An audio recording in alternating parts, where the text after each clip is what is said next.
অসমৰ চুকে কোণে সাইৰেন বাজিছে। সাইৰেন বাজিলে কি কৰিব, কেনেকৈ নিজকে সুৰক্ষিত ৰাখিব? শ্বপিং মল, বজাৰ, বেংক, শিক্ষানুষ্ঠান আপুনি য'তেই নাথাকক কিয় সাইৰেন বাজিলে এনেদৰে বহি দিব মাটিত। এলাৰ্ট হৈ থাকক, যিকোনো মুহূৰ্তত বাজিব পাৰে সাইৰেন। দেশবাসীক শিকোৱা হৈছে যুদ্ধৰ সাইৰেন বাজিলে কেনেদৰে নিজৰ লগতে পৰিয়ালবৰ্গক সুৰক্ষা প্ৰদান কৰিব লাগিব।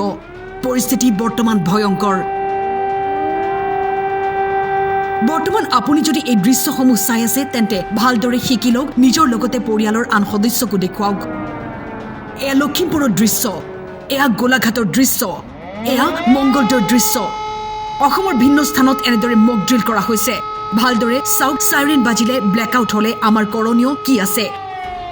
দেশজুৰি আৰম্ভ হৈছে মক ড্ৰিল। সাজু হওক দেশবাসী। দেশবাসীৰ লগতে এনেদৰে সাজু হৈছে এতিয়া অসমবাসীও।